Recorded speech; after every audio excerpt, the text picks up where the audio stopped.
funny man. What? Hey! Make some noise. Ladies and gentlemen, from LA to New York, Chicago to Mississippi, let's give it up for America's #1 funny man, Rodney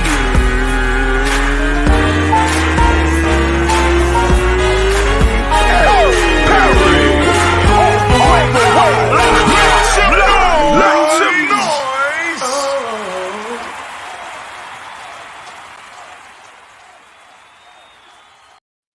What up, party people? It's your boy, Rodney Perry.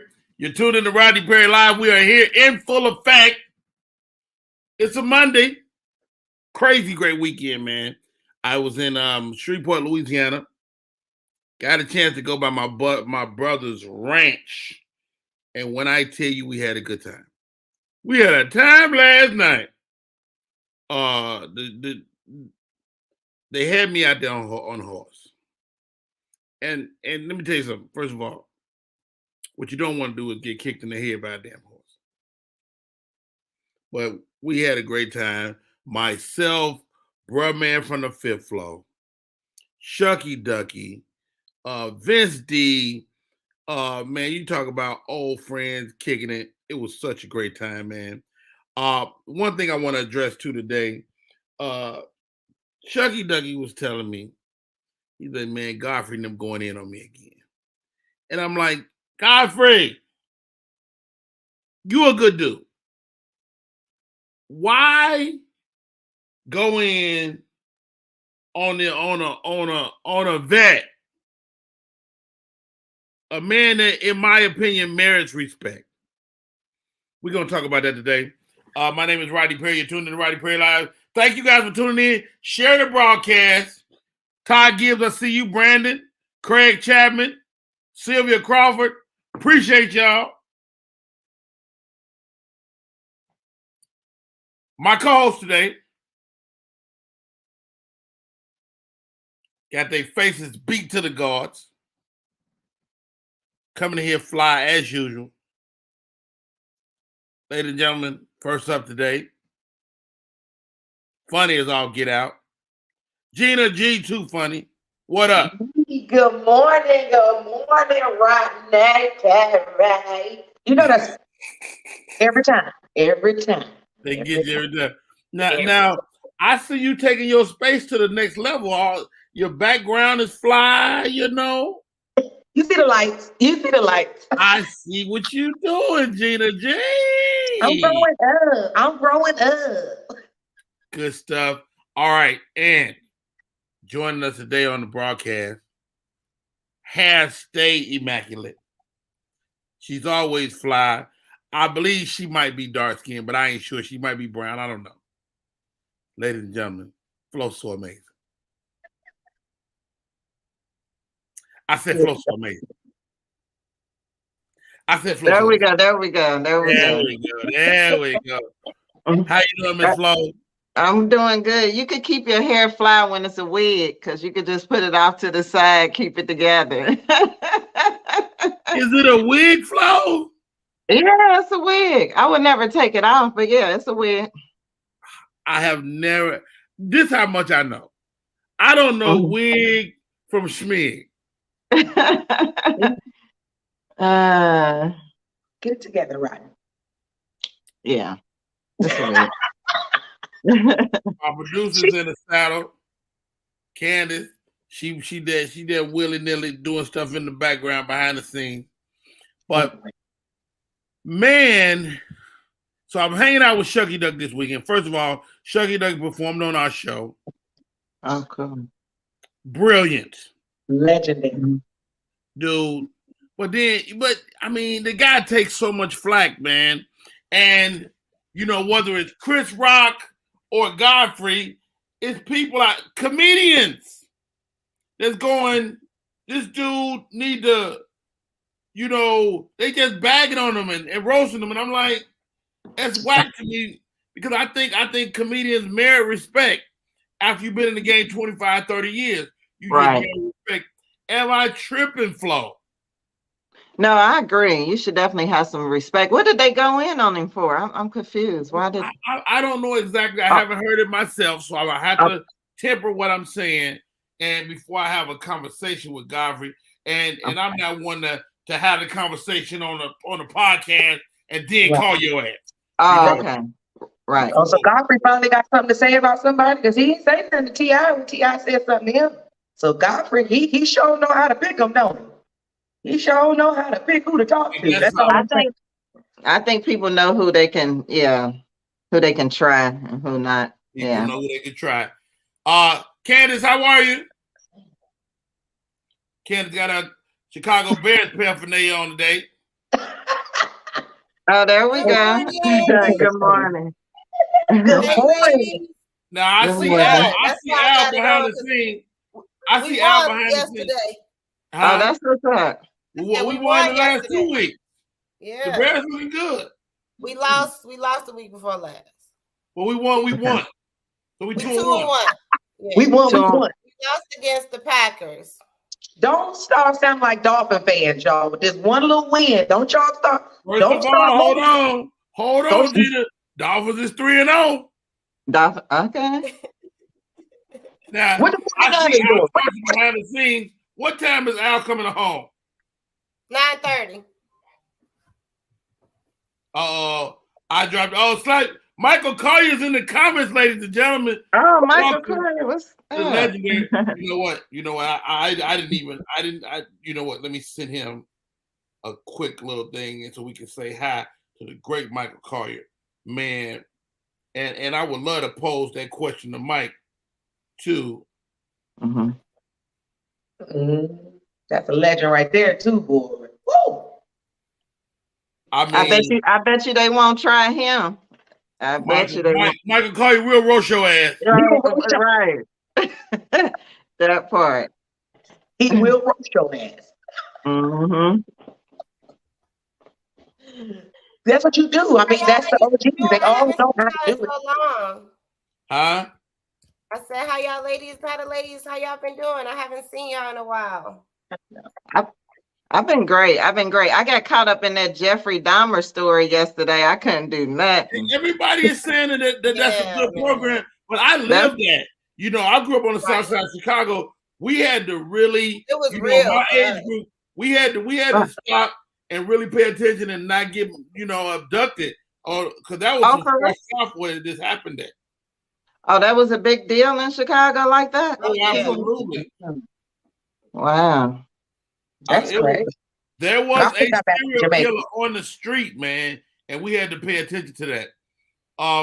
We're here, but we don't want to get into no serial killers today. Candy, what is Al Chauncey early? Yeah, he's just early. Al, you got me nervous. I don't want you to sit there too long now. Right. Appreciate it. But I asked for you because I think he's so talented. But let's go. Michael Collier's in the comments. Good morning, family. I dropped in at 6 per my invite, but saw no Rodney. I love and respect the young king, but now I got my own show which starts soon. Happy Monday. Thank you, Michael Collier, for popping in, man. Appreciate you.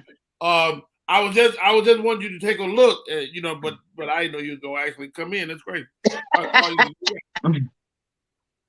We are here 9 a.m. Yeah. Getting it in the way we do every day. Flow so amazing. The wig is immaculate. The wig. Let's get to some of these stories. My girl hit me with this one, Gina. And you can step out, Candy, if you need to. Rihanna to headline the Super Bowl. And that's a great word too, Gina, because Rihanna got some head. She got some head. She got some faux head. Rihanna will headbutt your ass. Now, let me ask you this, y'all. Is Rihanna going to be ready? Rihanna just had a baby. And it's her first one, and it's a boy. She read them first one. The boy that he snap around. She so boys, you recover quicker from boys than girls? So I've been told. I mean, I only had to recover one time, but I've been told that the recovery rate for the It's girls quicker. and boys hit a little bit, or the first child from the second child. It just hit a little different. That's the thing. It hit it after a while. Your body be like, all right now. We Right. back. We doing Okay. it again? But this is okay. Rihanna just had the baby, what, last month? I think right. I think thought it so. was The about Super Bowl's 2 in months. February. Has it been 2 months? Let's I look thought that it up. See if you can I find don't that for me, Candy. Okay. I'm not sure when she had the baby, but it's recent. Mhm. Super Bowl in February. The What baby you got? is 4 months old. 4 months. Oh, 4 months old. I thought 2 months, but yeah. Okay, 4 months. Yeah. See, Okay. these celebrity babies, they grow too damn fast. Because we They don't grow- see them. Oh, she gonna be fine by February. She'll Oh, be yeah, she could- skinny. And let me tell you something about Rihanna. One thing Rihanna is gonna do is stay ready. Okay, she's a billionaire. She gonna Yeah. have her stuff together. Okay, I A have Caribbean no girl. doubt in my mind that she gonna have it together. Now, let me ask y'all this, ladies. Do Rihanna have a body of work to do the Super Bowl? Yes. Yes. I agree. Yeah, she And does. I'm sure she has a lot of collabs. She has Drake. She has Jay-Z. She's gonna bring people out. You Mhm. know, she has. Right. But my question is, she didn't want to do this like a few years ago, if y'all recall, with the Kaepernick and the Take the Knee and the Black Pride, So All right. now that Jay-Z and Rock Everybody Nation got their stop hands in it, now How about she that? Everybody freeze. A legend has joined us behind the scenes. I gotta stop the presses, ladies and gentlemen, without any further ado. A real king of comedy. Let's The go. funniest man you know. His beard is immaculate. You never see him without a hat on, but we'd have caught him on the under. Ladies and gentlemen, Michael Collier. How are you, Michael? How y'all doing? Your show is awesome. How you get 3 beautiful women up this early in the Hey, morning? Michael, good Hey, morning. hey, Mike, I gotta Good keep on the morning. East Coast. If I get them on the West Coast, they get mad with me. Man, they look good. Good morning, Thank and you. good morning. How y'all Good feel? morning. Good Michael Great, Collier. great. You look good. You look good. Oh, King thank of y'all. Wakanda up in there huh? with your robe on. Oh, I you know, see. I didn't want to do this one butt naked. He told me the gospel strippers was gonna be on this morning, and that they only accept ties. And so I said, I gotta peek in, see what they doing. Rodney, Yo, I'm so ladies proud and of you, gentlemen. King. How you feel? Man, it's always a pleasure to see your face, Michael, man. Okay, so this was the question of the day. All right. I worked this weekend with Shucky Ducky. Quack, quack. Shucky Ducky, quack, quack. Shucky Ducky, Michael Collier was nothing short of amazing. He was his set was incredible. We went out to Vince D. Vince D owns a ranch in Louisiana. I know. Dude, I went out there, Michael Collier. I rode a horse this weekend. No shit. Vince D got horses and four-wheelers, and I mean he owns like 32 acres out there. Really. It's beautiful in Louisiana. Myself, Shucky Ducky, bruh man, we had a great time. But Shucky Ducky was telling me that some of the comedians was like roasting them on their podcast. And my question to you, at what point do you just get respect? At 20 years, 30 years, 40 years, does a comic merit respect just on their years? I think that you get respect when you earn it. So I don't know if there's a timeline on that. Some people can get their respect right now because of what they do, how they carry themselves, what they bring. I mean, Shucky Ducky certainly gets respect from me and a whole lot of people. I just worked with him a month ago. But I think more importantly is you can curse on here if you have to. Okay. My question is, why does he give a fuck? I don't care. Why?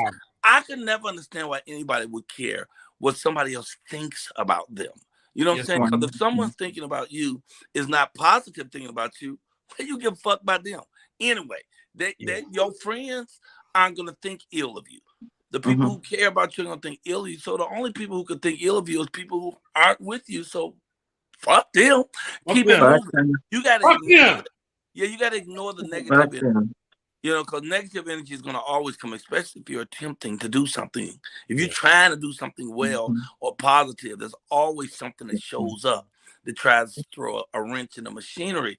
You just have to remember who you are. You know, you have to remember. I mean, I'm Michael motherfucking Kite, so I don't care what nobody ever say or do. I'm always going to be me, 100% me and authentic to me. And that way, even if y'all don't like me, I still dig me. You know, I'm recently a bachelor. And I'm going to tell you something.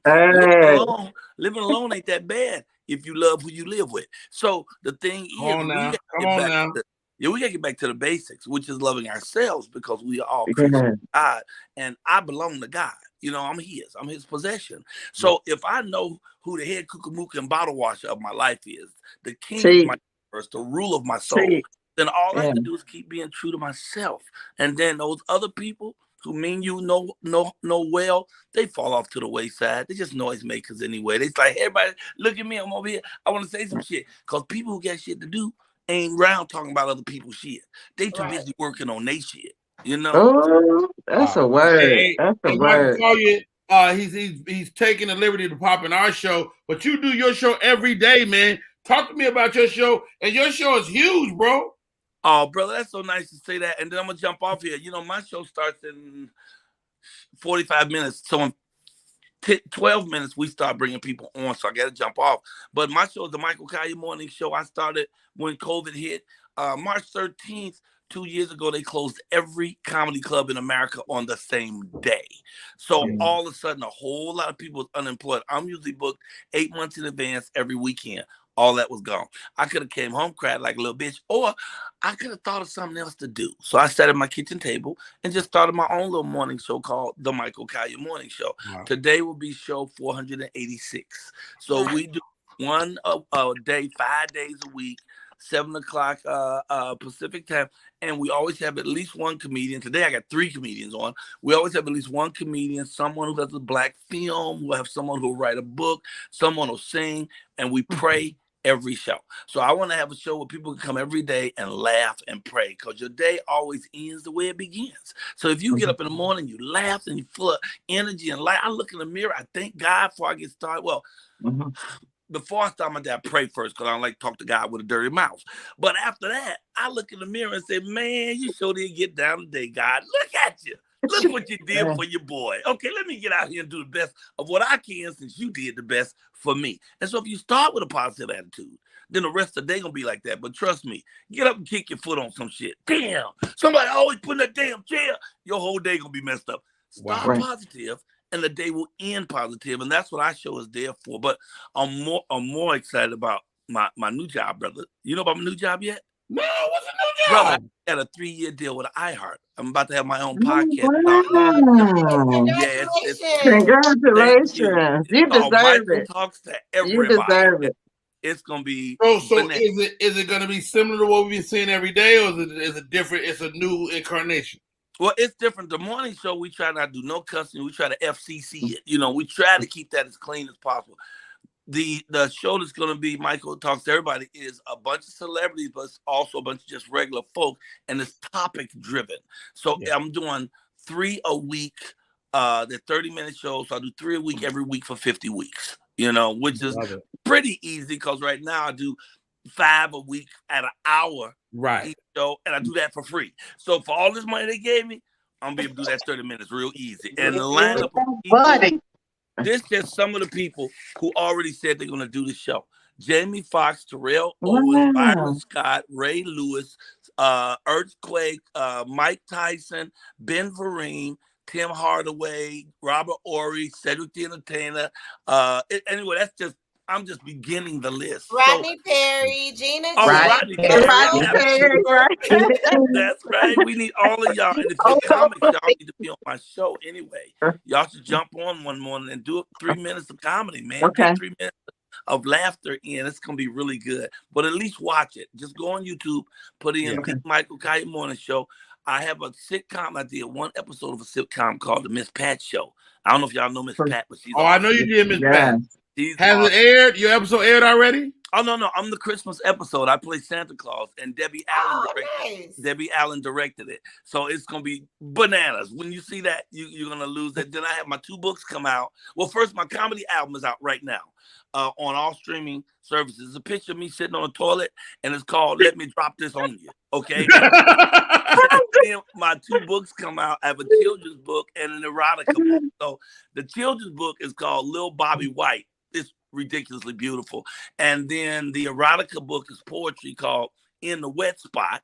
Blue erotica. I am done. In the wet Blue spot. erotica by MC Butternuts. So anyway. That's where Dr. Love comes from. Right. That's where Dr. Love comes from. No, It got to be. That. But look, I gotta go do my own show. And anybody who wants information, you can always follow me on Instagram under my name, Michael Collier, or you can write at Comic King 123 at AOL.com, or you can Cash App me. Oh, you can always find me on Cash App. That's Michael Collier's money. It's easy to pay me. Okay, y'all. Hey, Michael Corey, you look good. You look good. I'm sorry for doing all the talking, but thank you, Michael. Thank you, Michael. I'll see you soon. God bless. Hey, man, I've done his show. Such a great guy. Whether he's performing, first of all, how about this? There is no comedian better at doing merchandise than Michael Collier. Oh, he's good with that. He said that several times. Yeah. I've seen him. Michael Collier, people trying to leave. He said, "Hey, don't you leave here with Michael Collier money." Mm-hmm. There is nobody better. The man is. But Rodney, he said AOL though. Rodney, he said, "Did y'all get the AOL though?" That's CD. See, you OGs, come on. I love Michael. I heard that. First of all, I was like, I'm way younger than Michael Collier. I ain't got no damn AOL. My phone will be talking about, you got mail. I said AOL. Okay. Somebody told me yesterday that they ran out of internet. I had never heard that in my life. So wait. We're gonna tell the whole story. So I went to visit Vince D. Vince D got a ranch in the country of Louisiana, Darlene, Louisiana. So I say, Candy, call Vince. I want Vince on the show. I want to talk about the ranch. Vince is out of Wi-Fi. How cute is that? Just say we used all his Wi-Fi this weekend. I say, nigga, what? Why they do that? I didn't even know you could use all the Wi-Fi. But my wife reminded me when we first moved in here, we bought our Wi-Fi like by the gigs. Right. And the kids could use it up. And I was like, you're right. So if you on a ranch, you probably don't never use 10 gigs. And then we all come in, Instagram and Facebook and tweeting. Okay. He said, Rodney, Ran the man internet out. I sent him the link this morning to watch the show. He said, "You think I'm playing? I don't have no." Wow. He called me back. He said, "What had happened was I ran out of internet." But I thought little tink tink. I thought you could buy unlimited internet. You can buy unlimited, but you don't need it. You probably don't need it. Now, I can't function without all my internet. Right. Yeah. I play PlayStation. I do stuff all the time. I'm always on doing something. So, no. Anyway. All right. Herschel Walker has finally sat down with the black press, and they say he's a pawn for the Republican Party. Have y'all been paying attention to Mr. What was a great running back? Now he's getting into politics. Herschel Walker. Gina. Is that the one that smacked his wife or put the gun to? From what they got the wife came out, and it was a white wife, I believe. Right. His wife came out, and yes, you're absolutely right, Flo. So it's the wife. It's the slapping, it's all that Herschel Walker getting his I'm vote for him. You say he slapped a white woman? I'll vote for him. Yeah, there you go. He was a great football player. He is a Mhm, he staunch was. Republican. I don't know if y'all remember his son during the last election for Trump was very vocal. Cute little boy, just as gay as he want to be. And Boy. that is Herschel Walker. Omarion has a book, ladies. How you doing, Gina? How you doing? Okay, Got she your read it. I didn't know Omarion could write. Well, why wouldn't you be able to write? I was gonna say, what is this book about? I didn't. Like you say, Gina. I'm like, maybe if he was like writing about dance moves, you Right. got my attention. What are you talking about? Flo, you want to read the Omarion book? Yeah, what is he writing about? Yeah, I don't know. He ain't talking about a whole lot. yeah. But he has a right to write. Rodney Perry got a book. Why Omarion can't have a book? I guess. That's true. That's true, but I probably won't read it. What's up, Tanya? Let's see that. Let's see the cover. You got the cover? Whoa. Unbothered. The power of choosing. It's like a self-help book. If you don't then get I'll out read here, that. I would read that. He looks good and grown on here. He looks really nice. I would How read old it. is Omarion? Anybody know? Huh? He can't be more than 35, is he? Yeah, he's probably about 35. Let me look it up and see. He old enough. Yeah, I would read that book because I like the title. I got my cover. I got two cougars on the show today. He's 37. He's 37. Oh, 37. Can Omarion get it? Can Omarion get it? Of course. He older than my husband. He older, so he can get it. He can get it. What you say, Candy? You say he older than your husband? Oh. What'd you say, Candy? Yeah, he probably could. Definitely probably before the Versus. Yeah, the Versus. The Versus got me kind of they did a few things shaky grammar. little too ratchet for me. I'm a little ratchet. Too rolly. Like he's too rolly. He roll too much. Like I don't know, dude. That just that roll that much. Like that body roll. Body rolling out there. You got a good roll. Rodney, you be rolling. You have a good little roll sometimes. Rodney, take it from the top. I like the roll. The roll mean you know. I feel like the roll mean you know what you're doing. I like the roll. If they back stiff, that ain't a good thing. I used to be able to pick up women back in the day. That used to be my thing on the dance floor. That's my goal to get picked up before I get up out of here. That's why I'm trying to lose weight, Rodney. I'm down 20 pounds. I want to be picked up so bad. Flo so amazing. You can easily get picked up. Well, I'm getting there. Yeah. I seen a dude on Instagram the other day pick up. This lady had to be every bit of 350. Right. You ain't nowhere near 350. But I don't want to be a struggle pickup. Okay. You know, my husband picked me up, but it was a struggle. Hey, I don't want to be a struggle. That is a great point. That is a great point. That is a good point. Speaking of struggle pickups, Nia Long is going through it. I couldn't believe it. Member of the organization over there at the Boston Celtics. Hey. He made a mess around with somebody up there. They won't tell us who. But the woman we do know about, huh? They said something about like her role on the team, but they didn't really say her name. They have not said her name. Mm-hmm. I believe Ime Udoka is protecting her himself. I was gonna say, why is she safe though? I think so too. I think he is too, Rodney. He is protecting her. I believe. I think he is in fact in love with her.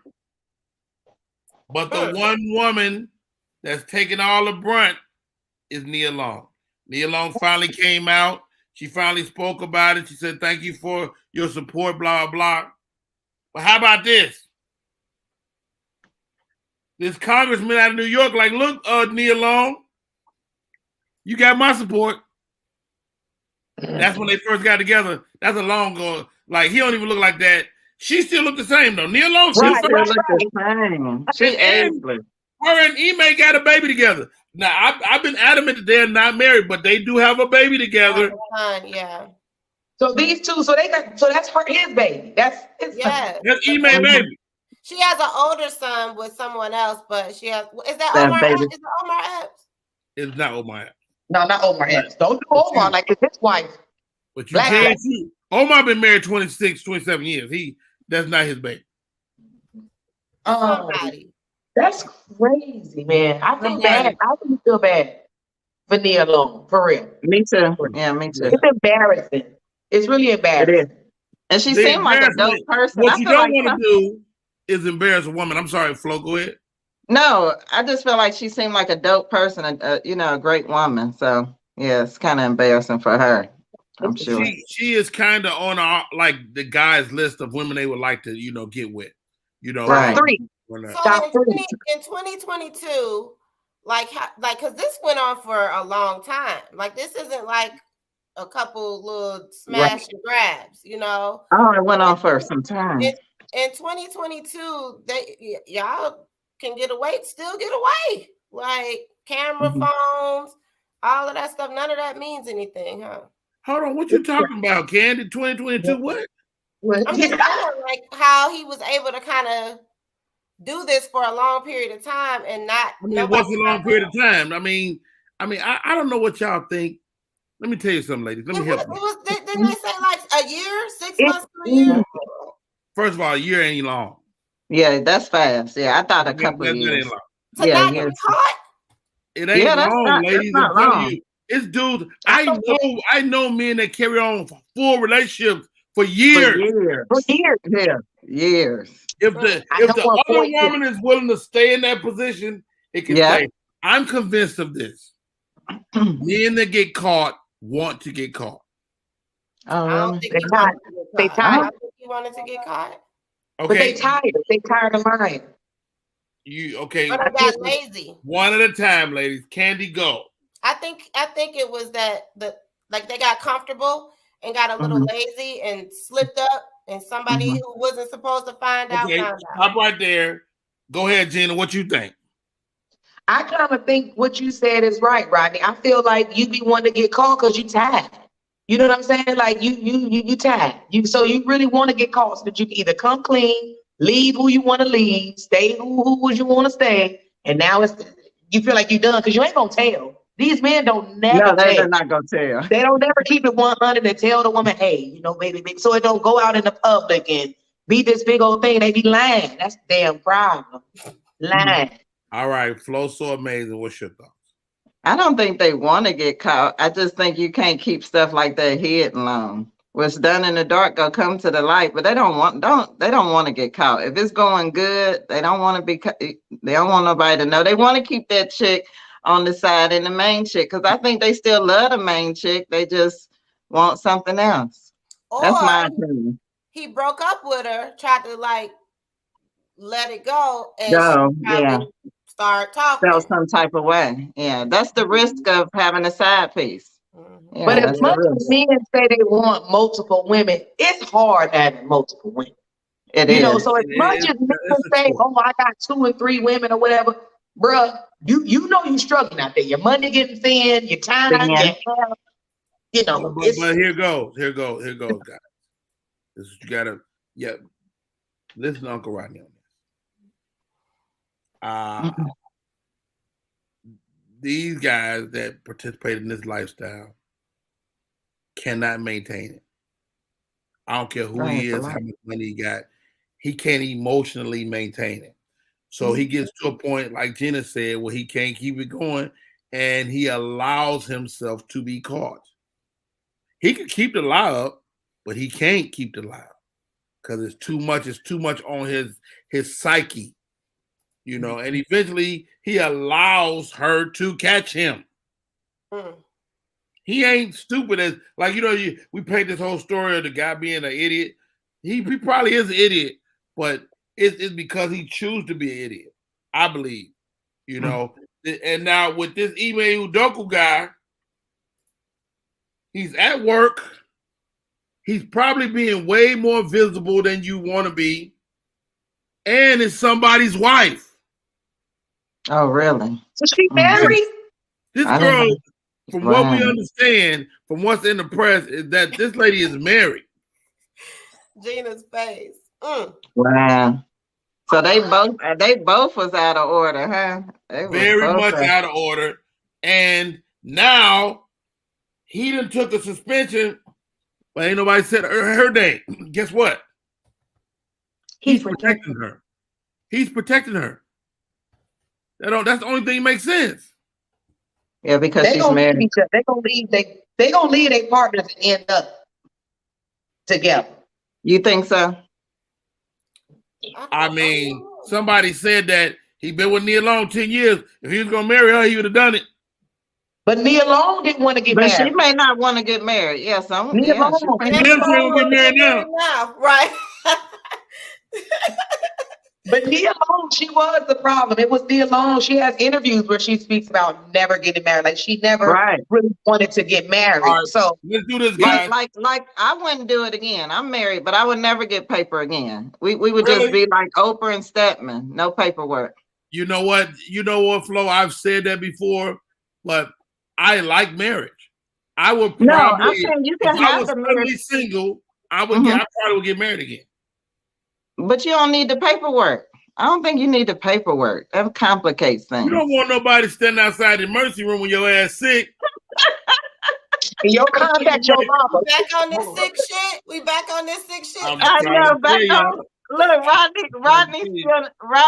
Rodney still need his ass wiped. You don't want to die alone. Hey, I gotta take a break. My name is Rodney Perry. Okay. Tune in to Rodney Perry Live. I gotta take a break. We come back. We're gonna bring in my guest, man. This dude sang his damn face off. We'll be right back. What up, y'all? It's Michael Sean, and I know you want to be a podcaster. You want a successful podcast. You want to give your views and opinions, but you just don't know how to do it correctly. That's why you got to hit up ShawneeScott.com. You want to be on radio, and you want to know how to build your radio career. ShawneeScott.com. She's done all of this. I've worked alongside her for years, and I will tell you the information that she can give you is on a value level that I can't even put a price on it. All you have to do is go to ShawneeScott.com. Your future, right now. That's it. Michael Sean. Yeah.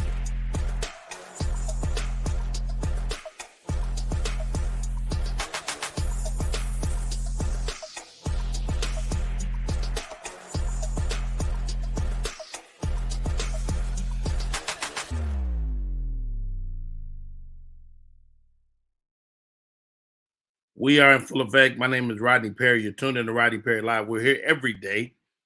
If I'm here, you're here, we're here. My next guest, this guy's an actor, performer. He's been seen in movies, stage plays, but he's also a super talented vocalist. And just a cool ass dude, man. I had a chance to work with him. And just a great guy. Welcome to the show, Mr. Al Chauncey. What up, what up, what up? Good morning. What up, how you doing, man? Thanks for coming on this morning, bro. Man, life is good. I can't complain, man. When Candace reached out to me last night, I was laying down. I got the text. I said, I'm there. Yeah, so. Hey, man, I hear myself in your background. Can you turn me down a little bit? Yes, sir. Let's do that. All right. Can you hear me now? Perfect. So look here, dog. You're one of those dudes, man. Just a soulful sound. Talk to me about how you developed that sound and where do you see yourself progressing to? Man, I actually started off as a rap artist when I came to Atlanta. And really? Yeah. I was a rapper. I was pretty big in North Carolina, back in Raleigh, North Carolina. They called me the Carolina Mayor. And so in 2009, I moved to Atlanta in search of finding, my path and my journey. And then I met my actual mentor, Chris Trax Rogers. And he was like, man, I hear you singing on these hooks. Leave that rap stuff alone. Let's focus on this. And, after he worked with CeeLo Green, he worked on CeeLo's first couple albums. before, you know, Gnarls Barkley, and then him and CeeLo did the Don't You record together. And he taught me everything that him and Lo learned and taught it to me. So before I was just singing 3-part harmonies like in church or whatever. And, you know, I started to learn different things. I learned the business of entertainment. So he taught me the business of entertainment, taught me how to do interviews. You know, shout out to Karen Greer. She's on the news, and she taught me how to do interviews as well. So I'm here with you today, man, and I'm happy. You know, you asked me where I see myself going. Entertainment, period, in the acting side, the music side, you know, writing for other artists. And I also want to take a stab at comedy one day too. So you may be one of the mentors that I can look up to. Hey, man, I would be honored, Al, man. Dude, I had a chance to watch you on set, the way you handle yourself, man. It was a pleasure to watch. And as I look at your videos on YouTube, you always have a kind of comedic flair to everything you do. Yes, sir.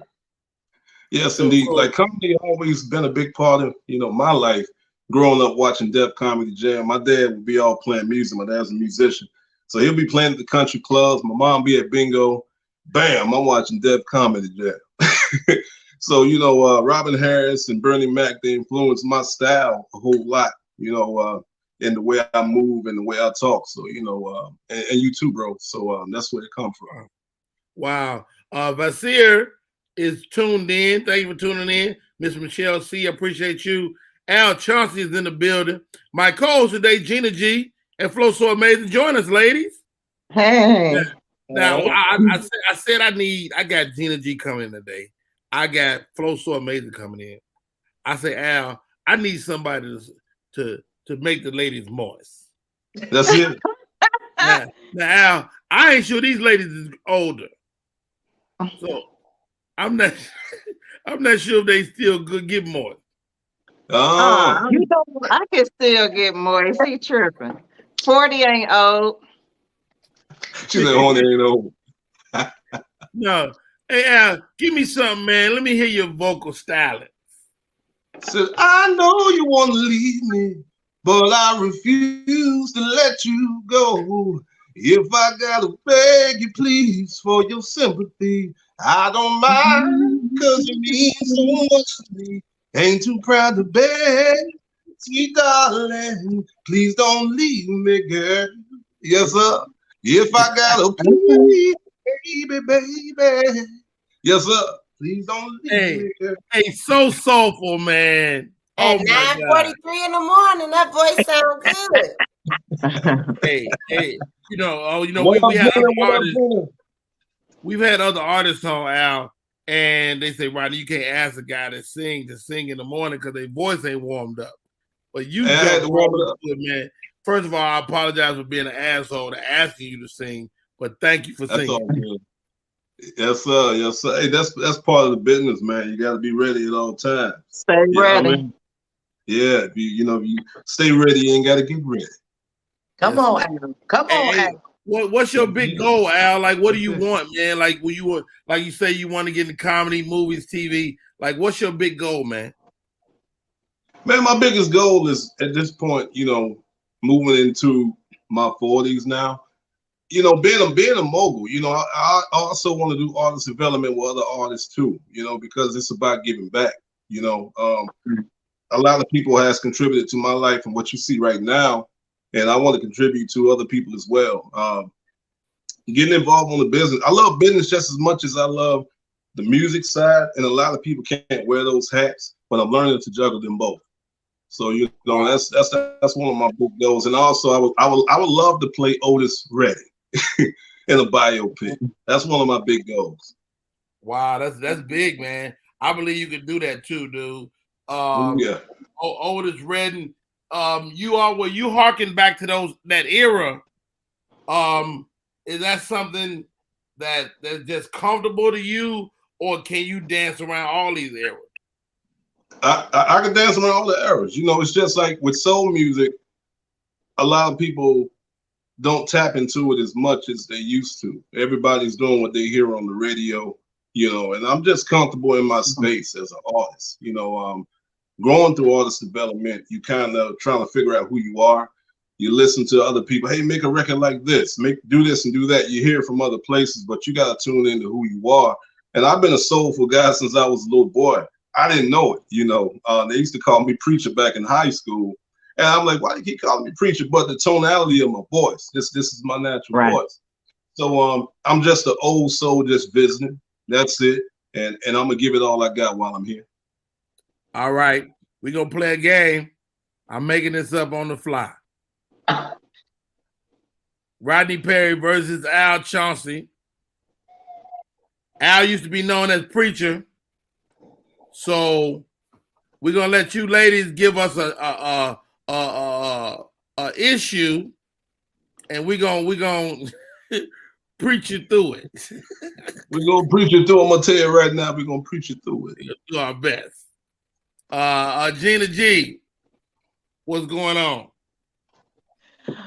An issue. Speaking of the topics that we were just speaking on, first giving honor to God, who was the head of my life and my house. That has come to you guys humble with this testimony. And I am a little overly moist. And so I just need to know if the pastor has anything that he can do to help me get through these trying times. Well, I just want to let you know, you got to keep holding on, sister, and wait on that right man to get that moistness the right way you want it. I know you're moist right now, but he's going to make a waterfall for you, dear Lord. Let me tell you right now. Though I need to lay hands on you. Have you purchased your prayer handkerchief? Have you purchased your prayer handkerchief, baby? Yes, brother. Well done, Brother Chauncey. And I will say this as we move forward, that you must move in an effort not to wet up everything. See, because I had a young lady that I dealt with, and every time I found myself in her company, I would look up and I would be wet.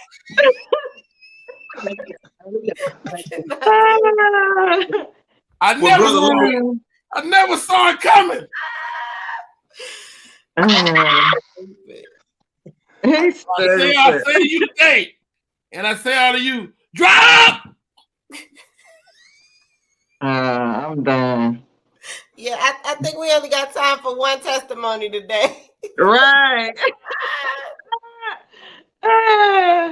Flo So Amazing, you up next.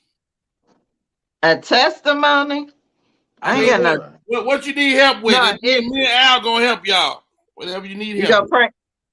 Listen, I feel like I'm too pretty to struggle with being stopped up. The constipation is at an all-time high. Come on now.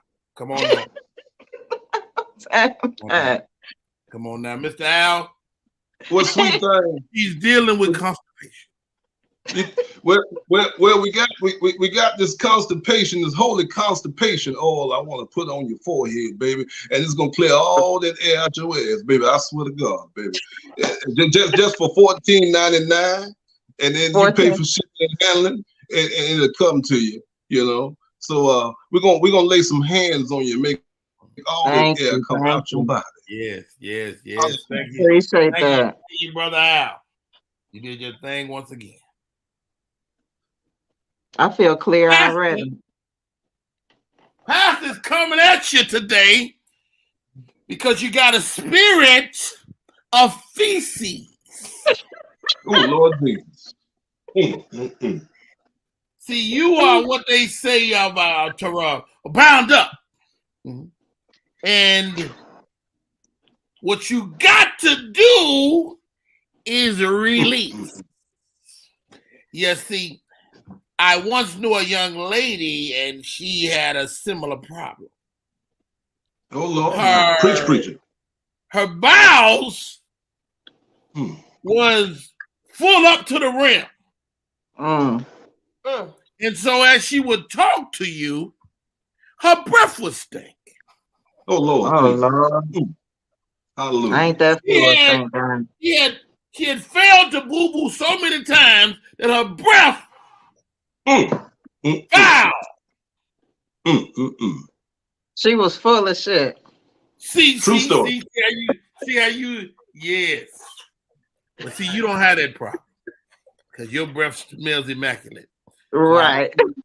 All you need is some Pepto-Bismol and a little Chauncey oil. And some Al Chauncey oil and some Mango 7. All right, last one, Candace. You up? You on the prayer line, baby. You on the prayer line. I love it. For the last couple months, I've been struggling with my taste buds. Okay. Stuff just don't taste the same no more.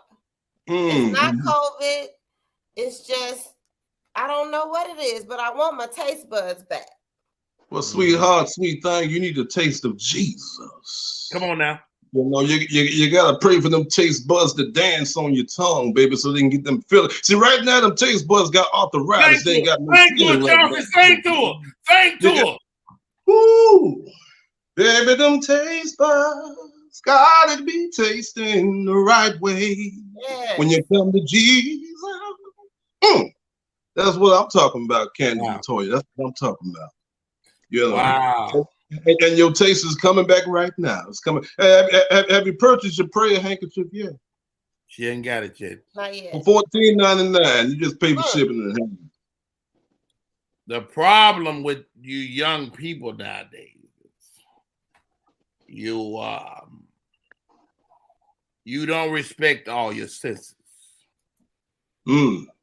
You see, when your taste buds fail, that means another sense is better. That's it. Tell them, Bishop. So the failure of your taste buds means you can see further. That's the word. Failure of your taste buds means you can smell better. So what you have to do is take your nose and stop it. If you can stop your nose, your taste buds will rejuvenate. I'm done. Stop. See that? I'm healed. And that's all we need to say. Al Chauncey, it's been a pleasure. He's so dope.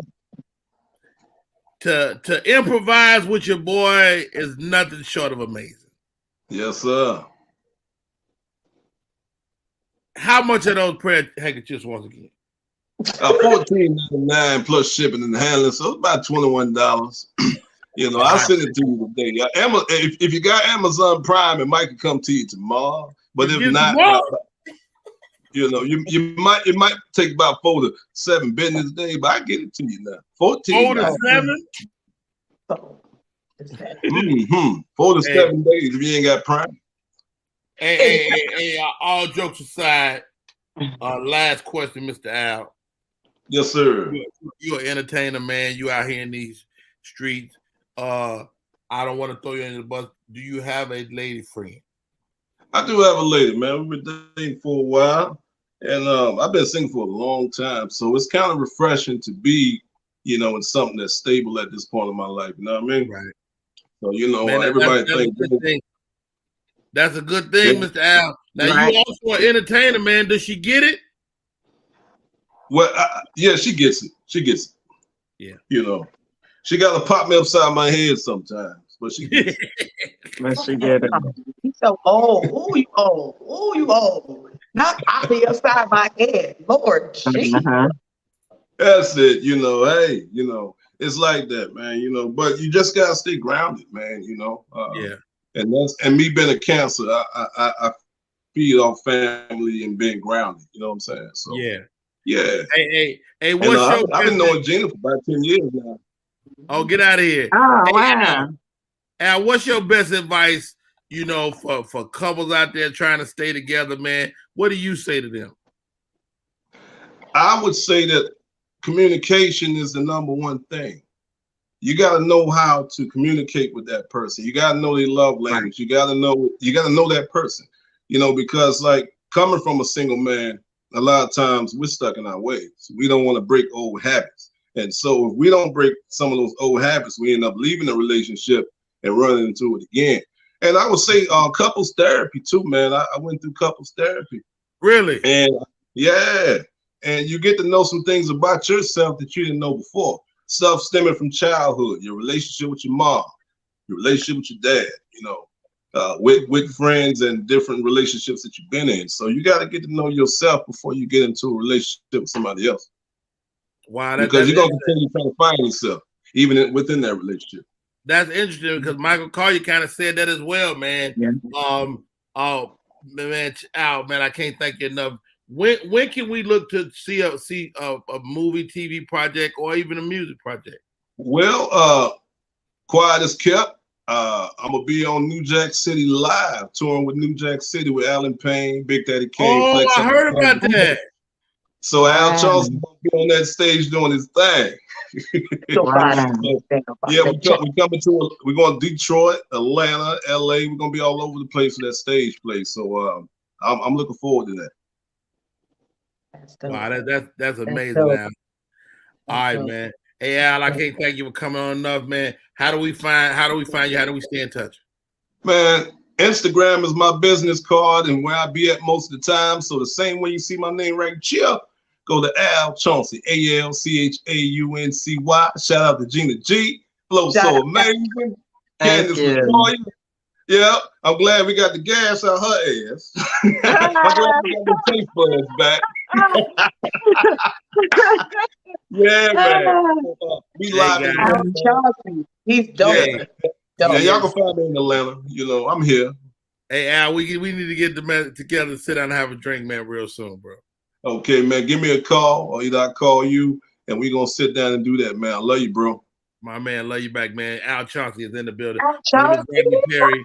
Hey, do we not love freaking Al Chauncy, man? Yeah, Al Chauncy. He's so cool. He's been grinding for a while. I knew when I moved to Atlanta back in 2013. 2013, yep. He was grinding the clubs then, singing everywhere, Lord Jesus. Yeah. I didn't know you were in Atlanta. Wow. Yeah. They broke in my house, girl, and I left. I was in Atlanta probably a year and a half. You left immediately. Yeah. Okay. Yeah. I mean, I'm from Inglewood, Rodney. You know what I'm saying? Crips, Bloods, you know what I'm saying? A couple little shootouts. Never had a problem. I go to Atlanta. You get your house broke in, huh? Come on, man. But I might come back, though. Hey, come to Cobb County. They don't break in over here. Okay, I hope so. I was in Morrow. They on their way. I was in Morrow. I know they might not have said something. Man, hey, my buddy Rob Wilkins is in the comments. He said the Reverend ain't saying nothing. So when I did radio with Monique, I used to do a character called the Reverend ain't saying nothing. I remember that. If I can find some organ music before the show, though, I might do the Reverend, and he had some fun with that. I tell you what, let's take a break, Candy, and then let's reset for the top of the show.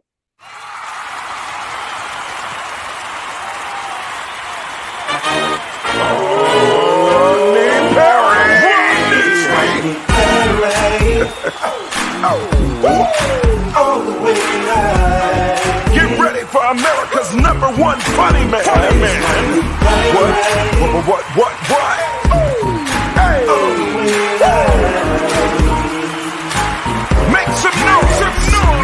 Ladies and gentlemen, from LA to New York, Chicago to Mississippi, let's give it up for America's #1 funny man, Rodney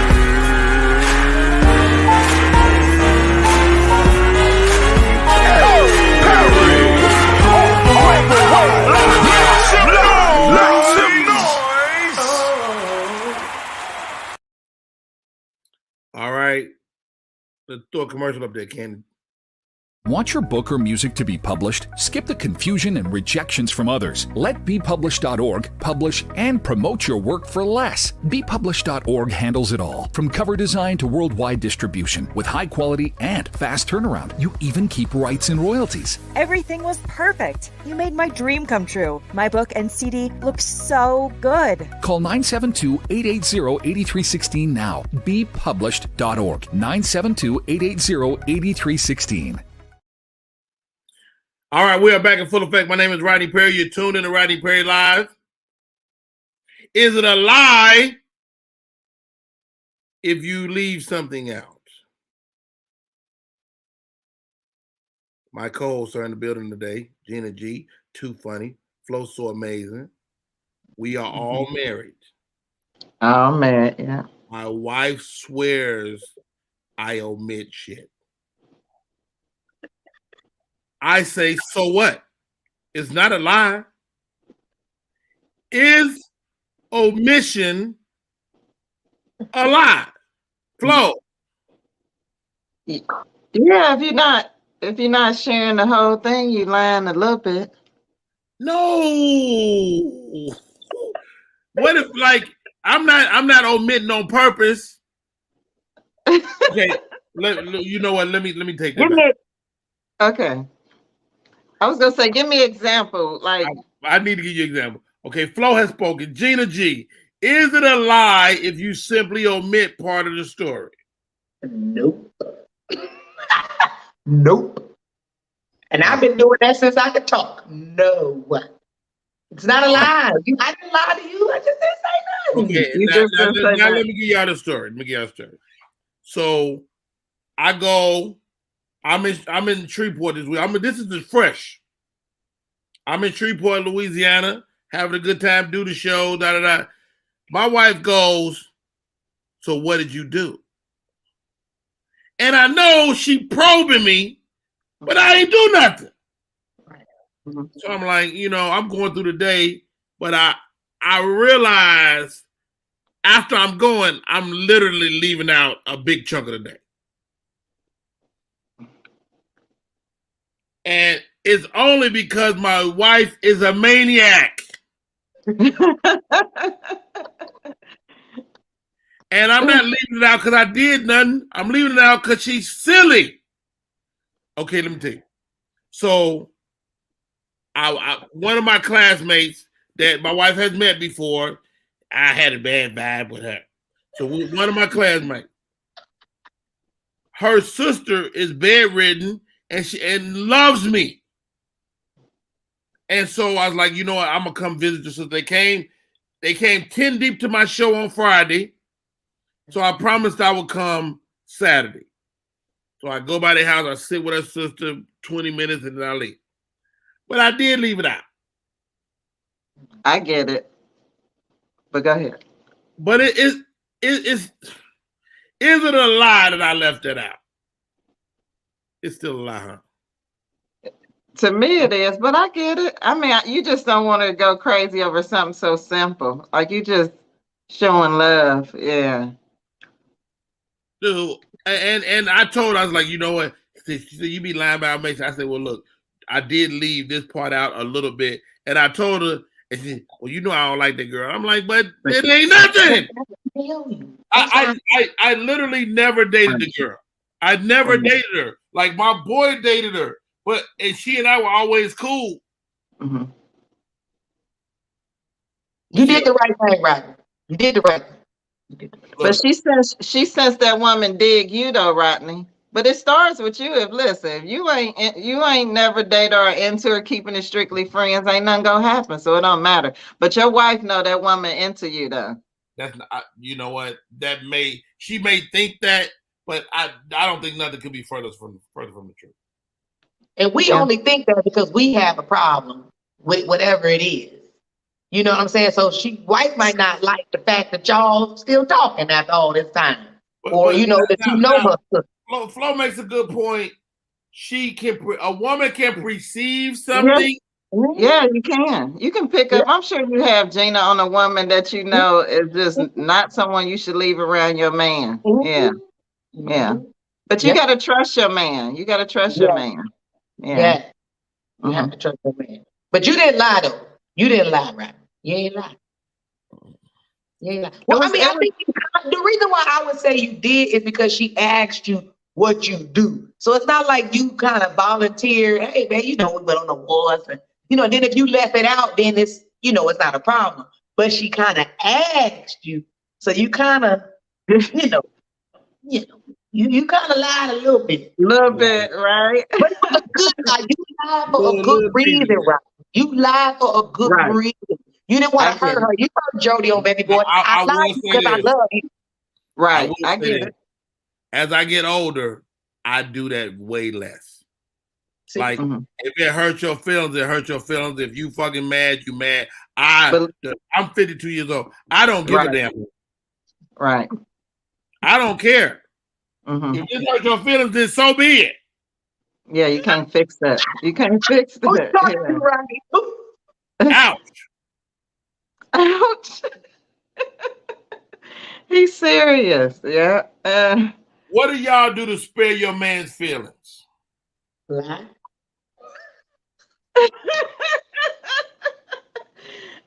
You made me fall out the camera. I'm done. Listen, I do what you do, Rodney. I just skip over a few things. Listen, I get it. He don't need to know all that. He don't need to know all that. Yeah. Cause ain't nothing happening. You see, ain't nothing really go down for real. So it's not. I don't think. I understand why you do it. Yeah. Get her worked up for nothing. Hey, Then For cause the nothing. problems for we nothing. kind of grazed over this earlier, but if you were ever suddenly single, would you get married again? Flo says no. Hell no. Hell no. Now you can be in a relationship. I'm cool. I love long-term relationships. I just don't want the paper. The paper make it too complicated, get too messy. I feel like people should just be able to flee when they're ready to flee. Yeah. To And I flee? can write you, listen, I can write you on the hospital thing like this the person to contact. You don't need the legal paperwork. I just don't want the messiness of that because people get controlling and don't want to let go. And I just want to be able to flee. That's it. No tags. If they do that even when you're not married, you know, if you got that good cuckoo, even if you're not married, they go on crack.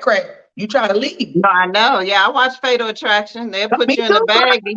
They'll put you in a big bag. Well, hold on. Stop right there. Oh, sorry. What the hell is cuckoo? You know, little wet box. You know, little cuckoo. Just Uh-huh. all right. Speaking of crazy, I was reading this story and it cracked me up. Let me see. Where is it? But Gina, did you say you were remarried? You know what? I really don't even know. That's an honest answer. Like I don't know. You don't know. Okay, got it. Okay. Because I like marriage, but then girl, listen, I've been on Rodney Perry. I understand polygamy. Girl, I got too much going on. I got too much understanding now. So if I was suddenly single, I don't know if I'd be a third wife, a first one, single. I don't know no more. Because life is crazy. It is different. It is different. And thank you for clearing that up for me. It's so amazing. Okay, ladies. Here the lady writes, there was a new guy at work. He was kind of cool, so I invited him to a house party with my close friends because we all like to drink and play games. We played a game of strip poker or something, and dude literally takes his pants off the first and his underwear second. Dick out. Oh, First time we hung out. Said it was the only way he played because he's no pussy. My friends were confused. I was mortified. I brought his weird ass to the party. We weren't even drunk yet. It was the second game. So anyway. He couldn't wait. So anyway, we've been together for 5 years, got married in July. I'm done. Wow. Yo, you out with friends, you bring a guy from work. First of all, you have no business playing that damn game. With no new guy. Strip poker. He takes his shit. He takes draws, everything off. Gina, are you done with him, or is this the beginning of a long thing?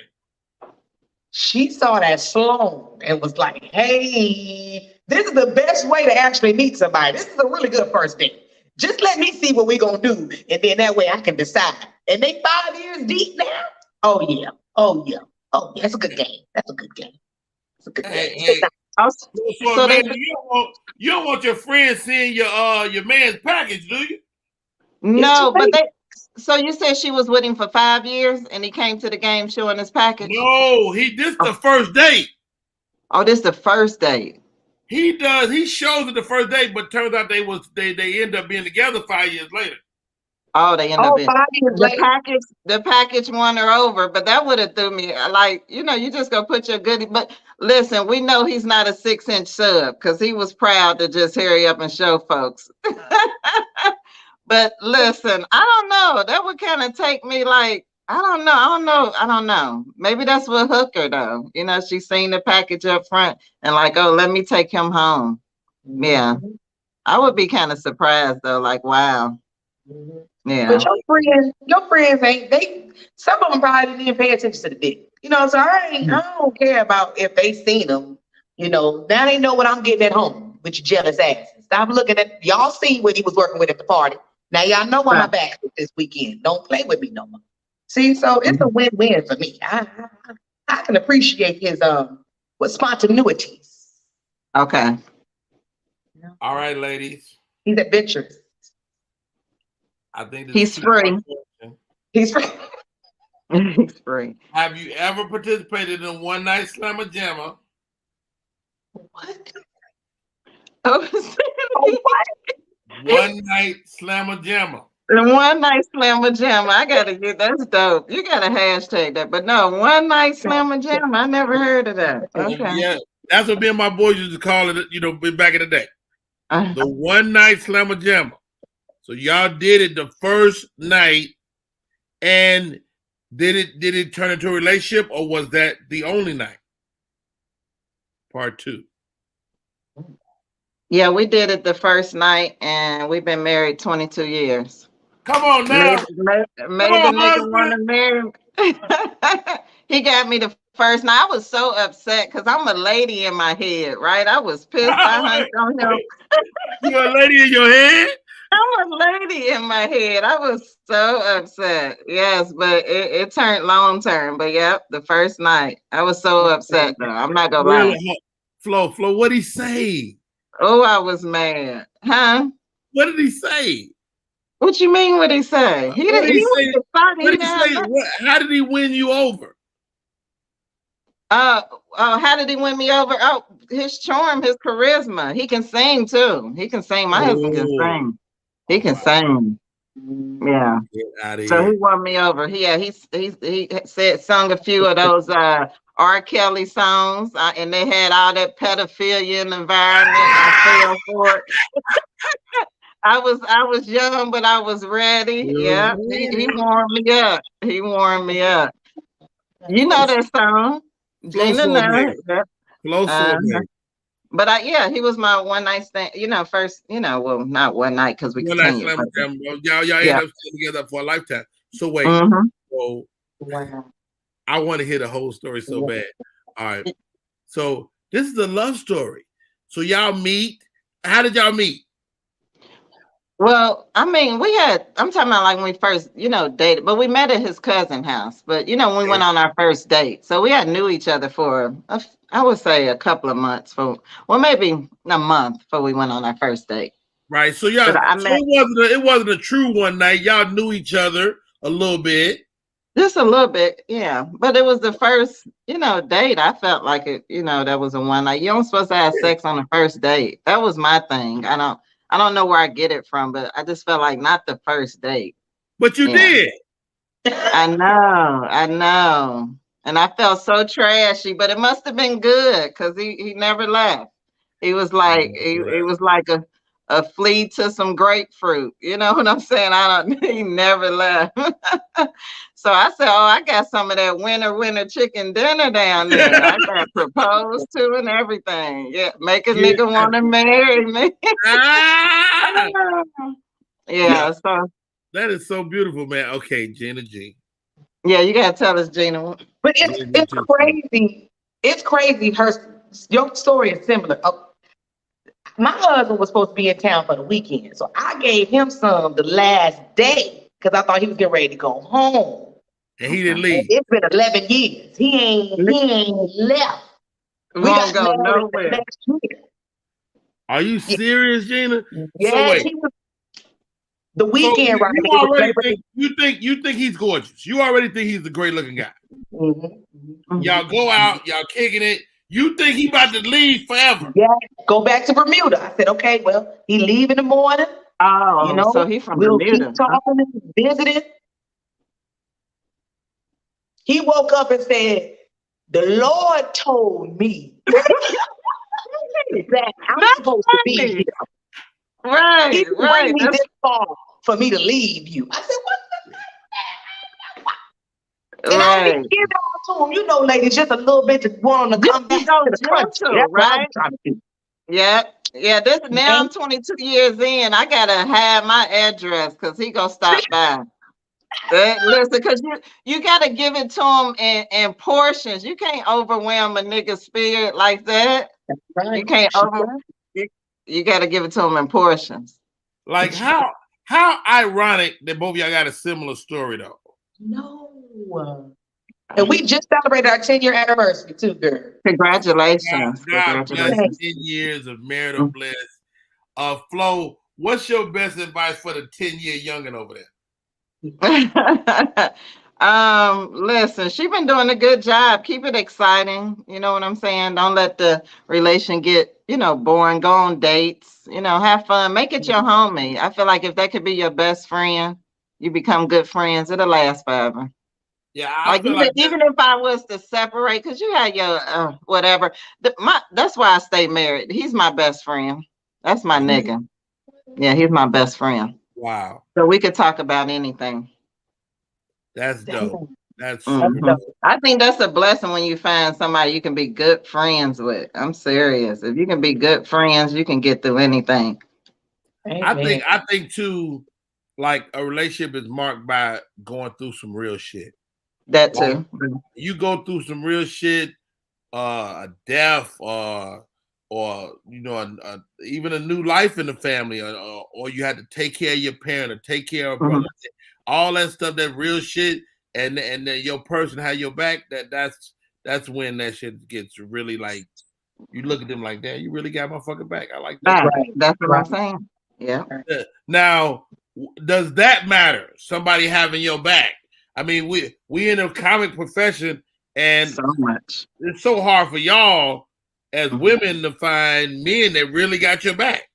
Yeah, it's very hard, but it's got to be a type of understanding. Like my husband says stuff like, like relationships are like a palm tree. Palm trees grow mostly in the storm. He loves trying to drop little shit on you. I like that. Young ass up, nigga. You young. Shut your ass up. Good, but it's real though. Like you said, Rodney, you go through that stuff, you be like, dang, this is the relationship. But being a comedian, he has to understand, for me, he met me, already, trying to, on the come up. So I've always been like, hey, you don't understand, you can bounce.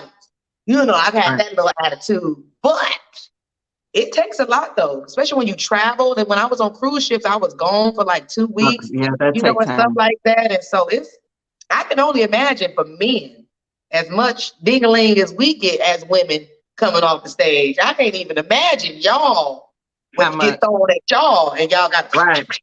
Because it's 42 women to one man. So yeah. Ooh. Is that true? I made that up. But what I'm saying is I got a lot of pressure. I understand the pressure. I made that up. I don't know. Yeah, it's a good number though. I understand. Is Maury Robinson? Do we know that young man? He said, "Thanks, Flo, so amazing." There you go. That's my husband. I love you too. Best friend. Thanks, Mr. Robinson. Thanks for tuning in, bro.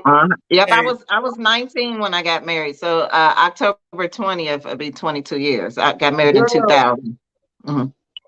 That is awesome, man. Yeah, we got 26 under our belt. Wow. We got 26 years under our belt. And at some point, I think that you just like, it just all click in. I was talking to my wife recently, and we're approaching empty nest. I know you guys are approaching it too, Flo. Yeah, he'll be 18. My baby is 12.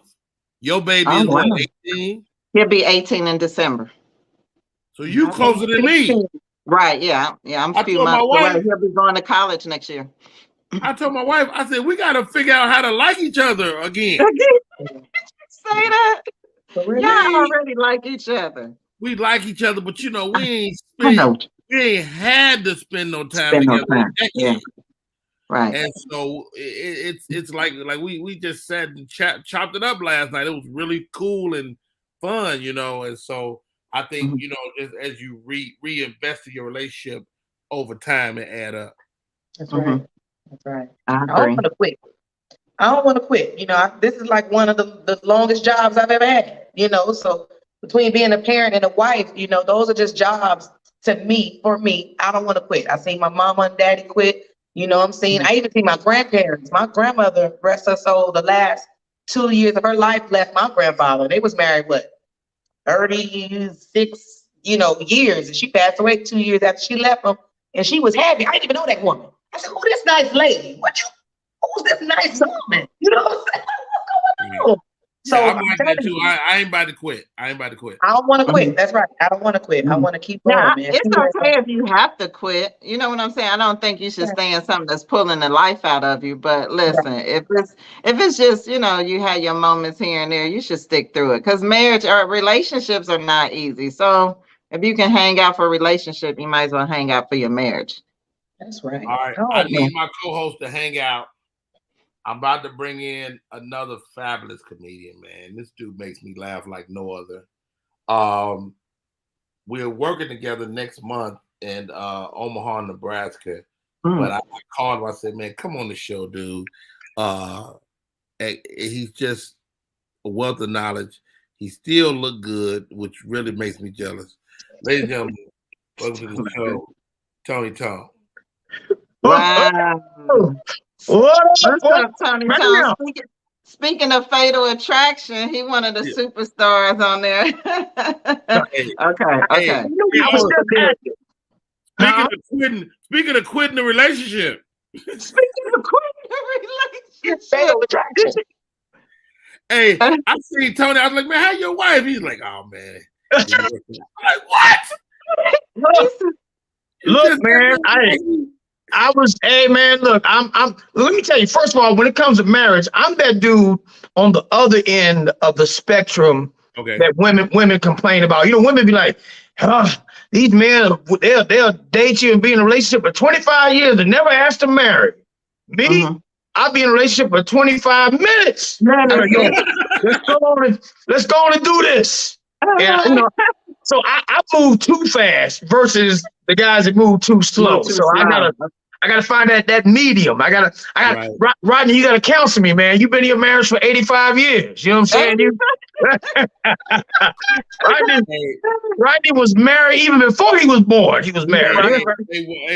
I literally been married my whole comedy career for sure. Right. Yeah, man. First of all, welcome to the show, Tony Tone, man. Hey, thanks a lot. Such a fabulous talent, man. One of my favorite comedians. And you got comics that you're gonna sit down and watch. Yeah. I'm gonna watch Tony Tone 100% of the time. Oh man, I appreciate that, man. And same to you, Rodney, man. Like you said, I heard you mention we will be working together next month. And man, I'm always looking forward to working with you, Rodney. Matter of fact, one of the last times you and I worked together was in Omaha, Nebraska, where I once lived. That's why I rushed into my first marriage at. That's why I met my daughters. I rushed into my first marriage. I did. That's why I met my daughter's mother, man. I met her at Omaha, Nebraska, man. And yeah, so yeah, man.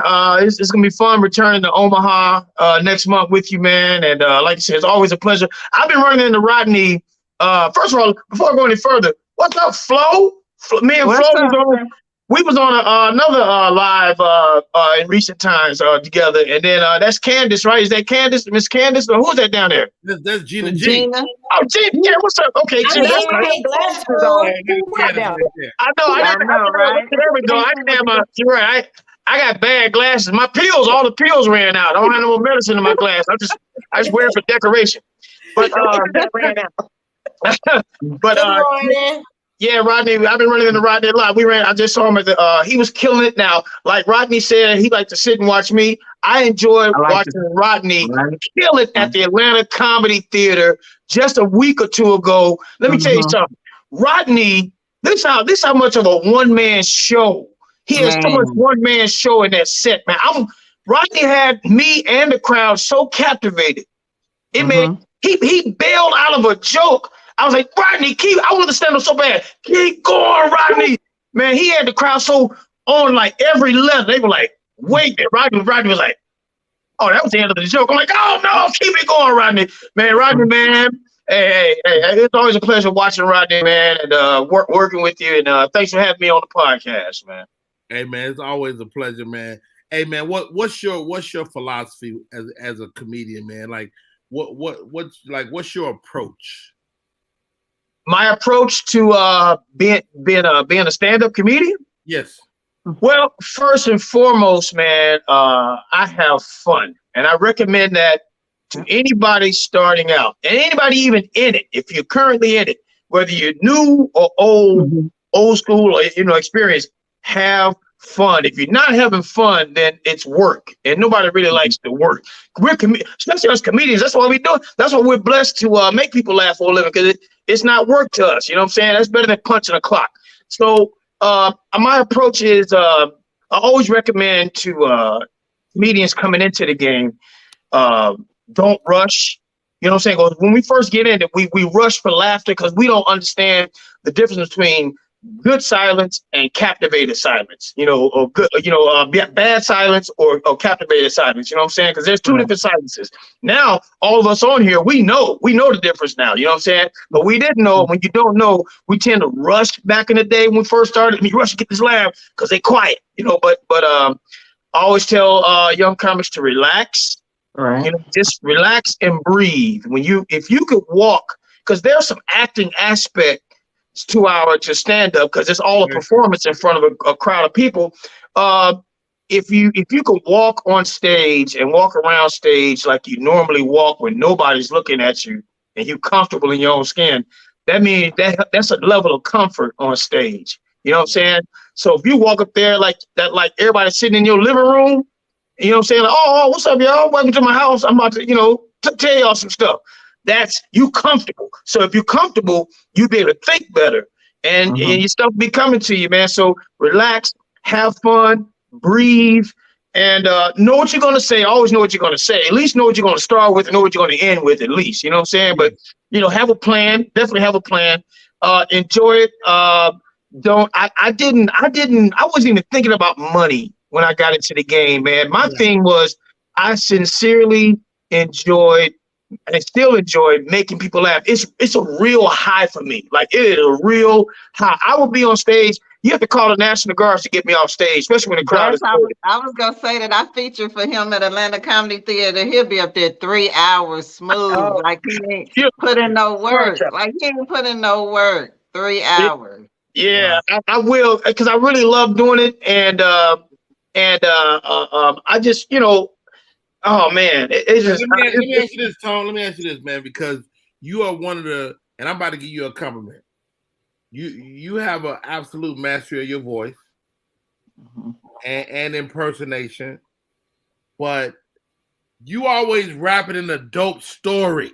Like, to me, just because you can do the impression ain't the end. Like, you got to be able to do the impression, kill it, and put them in a great situation.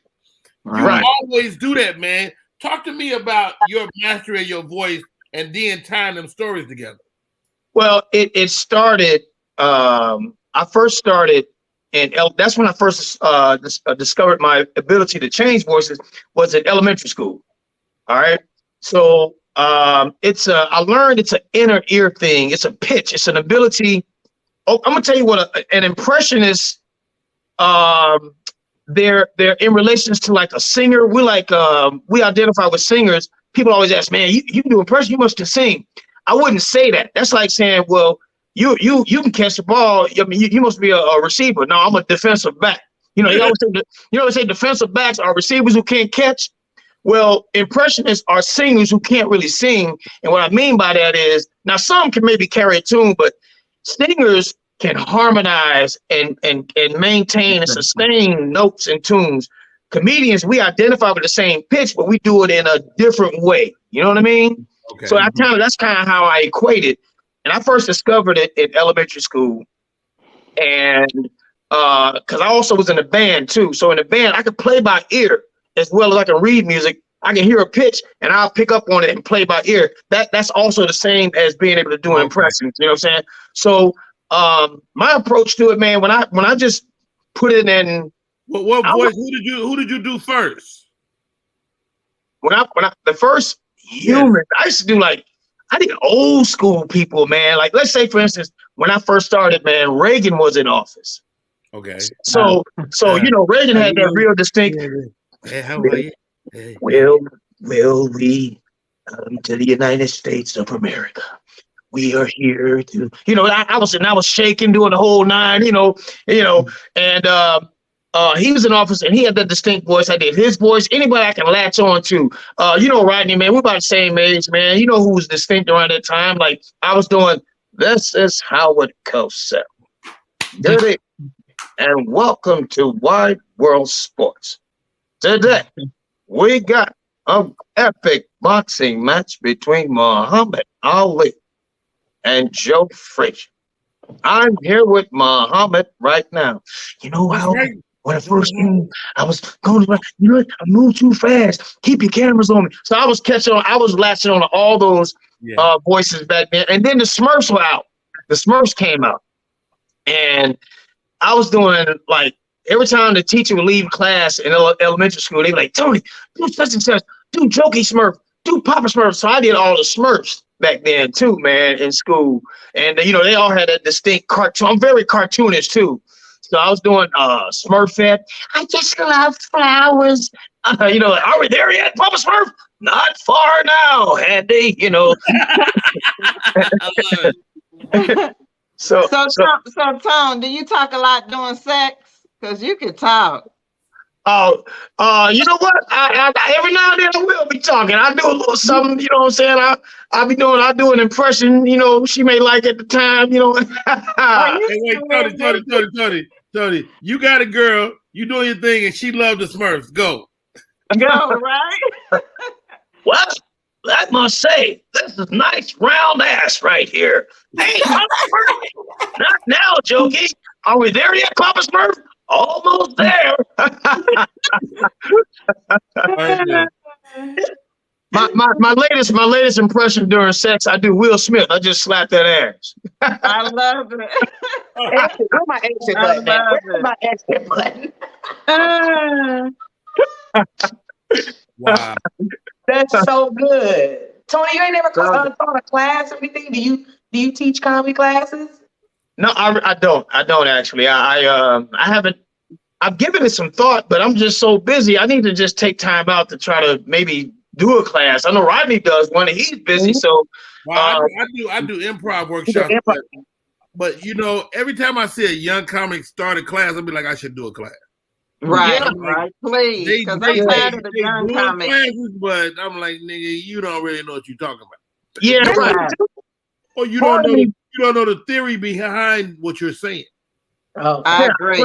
Right. Part of me feels like though. And then they still be bombing, Rodney. Excuse me, Tony. They still be bombing teaching classes. I'd be so aggravated.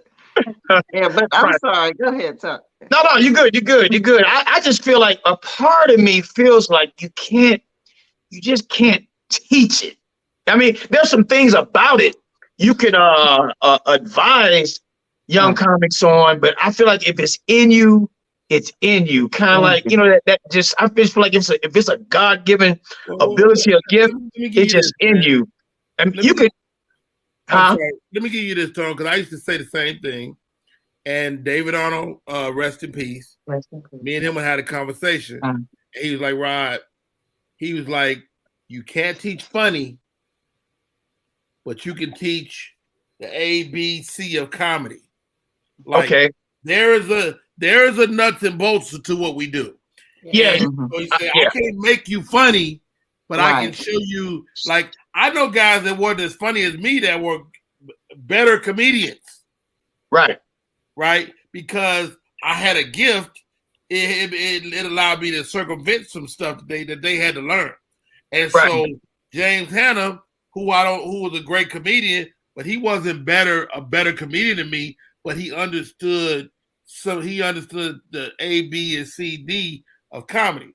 And so that's what David would always stress to me, that he was teaching them those things. Yeah, and that makes sense. That makes sense. And I was going to allude to that too. That's what I was going to say. Like you might be able to, like you said, you can't teach funny, but you can teach the ends, you know, like you say, the nuts and bolts of it. And that's true. That's very true. I do agree with that. You know, I do agree with that. Do you all feel like as comedians that if you had somebody doing something like that in your past, you know, in the beginning when you first started, that it would have changed the I think I can't speak for everybody, but I think we had it, but we just didn't call it that. Like those are your mentors. The guy that said, "Hey man, what the fuck you doing? Don't do that." It wasn't structured. It wasn't structured. It just wasn't structured. But we all had somebody to teach us the ways of the Jedi. Yeah, we did. We every like you said, like Rodney just said, all of us had, or most of us had somebody. The city we started in had somebody or a couple of people who were real hot at the time, and we kind of patterned yourself a little bit after them a little bit. You know what I mean? Some, you know, and it's not that you're trying to be them or steal their stuff. It's not, and if that's the case, if it comes across as that in some cases, it's not intentional. Like say for instance, Richard Pryor.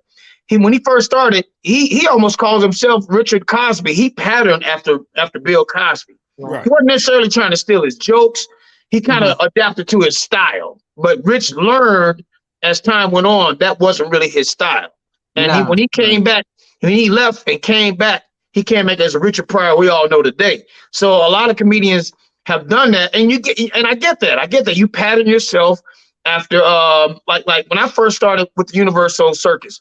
Casual Cal was my train. He was my training wheels. So I watched what he did, and I kind of patterned after he did. After a while, I came up with my own style. And stand-up, I came out of Memphis, and honestly, Memphis, the closest person who was like a way ahead of the game when I started comedy out of Memphis was Lester Bibbs. But then he didn't live there. I didn't see him a lot in the city. So I kind of have my own way of going about doing things. And I actually was watching like the early stand-up, like I was watching Bill Cosby himself, one of the funniest specials, and Richard Pryor and all them. And I was like, okay, I see. All right, I want to do that too. And I just I was very impression intense when I first started. I didn't really have structured jokes. I had mostly to all impressions. And then I started talking about, you know, how I came up and stuff like that. And, you know, that's how I came up. I'm ready for the ABC. I'm ready for the ABC. I feel like my natural talent and who I am has gotten me so far, but I'm kind of ready to go to like, you know what I mean? I'm ready to go to another level. And I think I need to learn. I think I need the ABC. You know what I'm saying? Because right now I'm relying on me. You know what I mean? I'm relying on what I know. But if I had a degree, I might be even, you know. Yeah, so. I think the longer you do it, your gift only can take you so far, but you got to work on mastering it, you know, learning how to develop it even more. So when Rodney pulled me to the side, not saying do, but you know, that's coaching. I appreciate that coaching because it helps you go farther. It makes you better. Yeah. Yes. It's growth.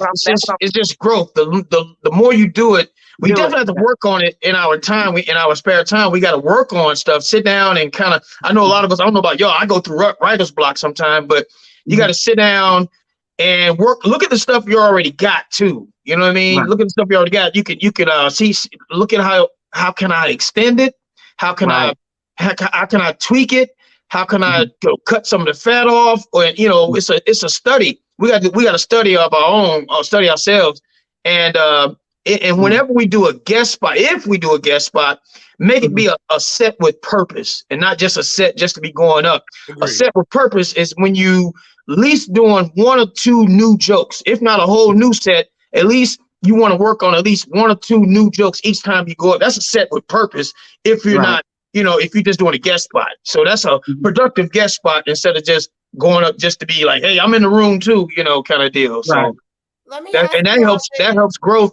And time adds growth though. Time and stage frequency and time adds growth. Trust me. It's like with anything else. The more you do it, and the longer you do it, the better you get.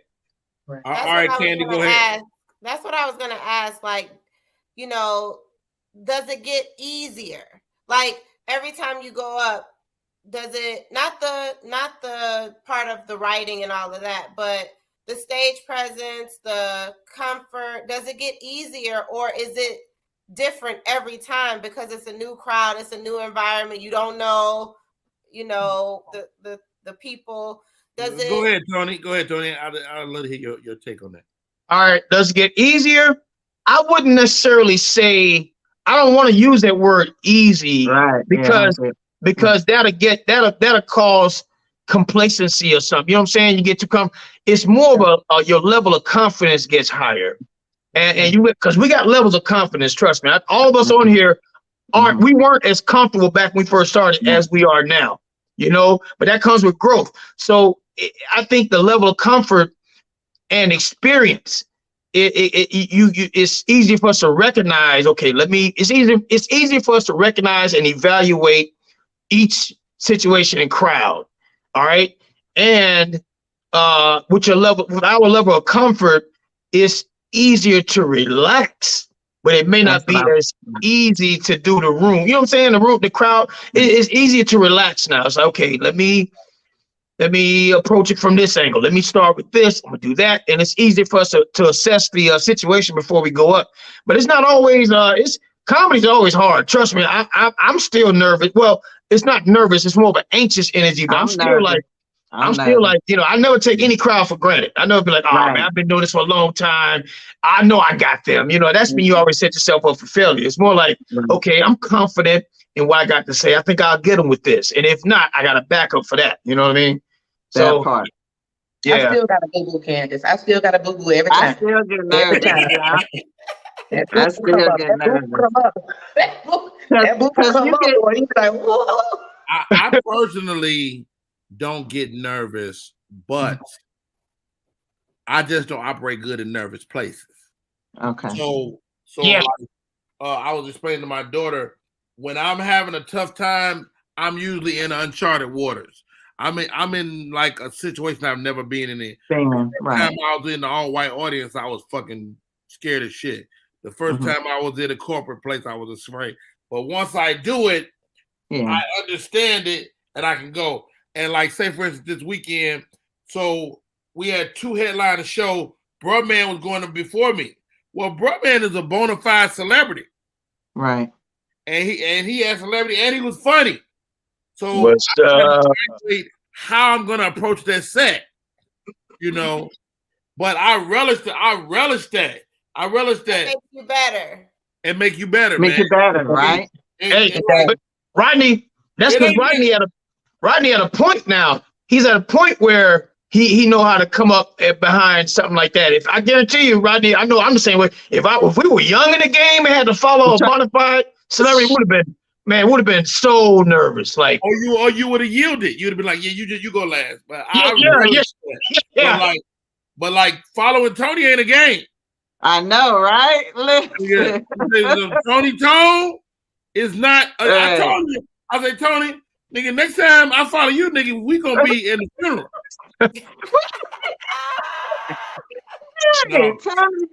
Tony be tearing the wallpaper out. Only peel the fucking walls off the show, and you just got to know. You got it. There's a couple approaches. You can approach it like you can cool the audience down and bring them all the way down to nothing. Let his energy go past like a fast car, and then start. Or you can jump on the back of that bitch. Right. Ride the same way. Yeah. There are techniques to coming behind a hot set, man. You know what I'm saying? I've had to do it too. I've had to follow Carlos Miller, man. You know what I'm saying?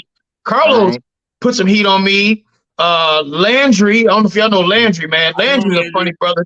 And we cause I do all kinds of rooms, man. Mainstream, black, it don't matter. I just do some rooms, and Landry had me working. Carlos had me working. I think I had to follow a few other people, man. And there's a technique to it, like you just said, like Rodney just said. That's if the host, if you have a host, sometimes a good host knows how to go up there and bring the crowd level back down. Yeah. And then there'd be like a buffer between you and the person in front of you, you know. Or sometimes you can go up and grab that same wave and take it to a crescendo, you know what I'm saying? So yeah, exactly what Roger said. You could take them a different direction and everything, and because especially they be waiting. They're like, "What now? What you gonna do?" You know, don't they? Just set itself on fire. What you gonna do? Right. And you feel that energy. This question is for everyone. I like to hear what each one of you think. Like, okay, so you're a comic. You're getting ready to go up. Tony Tone, or whoever you feel like can set the room on fire just went up. Do you watch his set? You follow him. Do you watch his set, or do you take yourself out of the whole situation and just not know he just killed it, go on stage and just rock it out? So do you watch it or no? I stay in the room. Go ahead, you go Tony, Flo, and then Gina. I was gonna let Flo go. Go ahead, Flo. I stay in the room. Yeah, I like to stay in the room. I like to see how the audience responds to the topics. You know what I'm saying? So hopefully, I can, know how to segue myself in. So I stay in the room. Same here. I stay in the room. That's really a rule of thumb in comedy, period. If you ask me, you always be in a room and watch what's going on. And just like Flo said, you want to see what topics might have been hit that you might want to talk about. And you just want to get an idea of what the crowd is laughing at, their energy. So you can, you know how to approach it when you get up there. But yeah, that's pretty much what Flo said. Yeah, I stay in the room as well. Yeah, pretty much. Same thing. I stay in the room, man. I stay in the room. Sometimes when they killing real hard, you be like,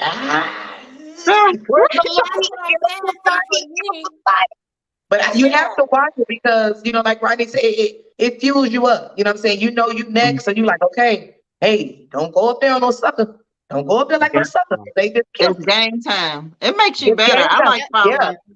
I like following strong comics. I'm not one that once I get to the next level want a weak comic to open for me. Yeah, the stronger the better because it makes you. Say it now. Yeah, it makes you. Yeah, it makes you level up. Yeah, very few headliners have that philosophy too. It's unfortunate, but a lot of them they don't have that. They don't have that philosophy, man. But only a few I know. They don't want to work. They don't want to work. They tell me that, Flo. I didn't come to fucking work. You trying to make me work, but I'm like, nigga, I didn't come to lose. I'm trying to be a headliner. You get what I'm saying? I'm in a different position. So yeah, maybe I'm not. That's also an indicator. That's also an indicator of the fact that you've become a headliner. Right. Yeah. Right. The cast is not wanting to follow you. You have arrived, and now you have to change your mind. Right. Because you not a feature no more. You not an opener no more. Talk to me, Rodney. Yeah. I guess that's the part of my question, because somebody is the first person to go up, right? And a lot of times, like as a viewer, somebody watching comedy, the first person that goes up, they don't have that. They don't have the ability to gauge the crowd to see kind of what they're working with. They have to go up there and like, damn, this is that's called going up and falling on the knife. That's called going up and falling on the knife right there. That's usually the MC, you know what I'm saying? But it depends on what type of show it is. And like on a standard basic show, 3-man show, you got an MC, you got the middle or feature, and a headliner, right? So the MC is usually a newer comedian, but you also have instances where you got like 3 to 4 headliners in their own right, and the first one to go up. But at that, if you're a headliner going up first, you know that the laughs are going to be a little bit different because you're first. You know what I'm saying? You're getting the sober laughs. You getting we're still getting settled in laughs and all that kind of stuff. So like say for instance, I work with Don DC Curry a lot now, and He's one of the few headliners that don't mind another headliner going up in front of him, and it's just him and I. So I already know that what the crowd is going to be like. They're cold and they're getting settled in. A lot of them don't know me like they know Don, and I'm like, right. it's all good. I go up there. It's a technique to it. You welcome them out, become their friend, and then start throwing jokes in. It's a technique to it, and it just works well. If you're a new comic, some new comics don't really know that yet. They go up there they hit them with material first. It's like, don't hit them with material first. Go up there and welcome them out. Let them know who you are. Talk to them and then ease it into it. But see, that's something you got to learn as time goes. But I don't mind playing any other position, any of the three positions. I'll be the MC, I'll feature, or I'll headline. So Me too. Here goes, guys. Last question of the day.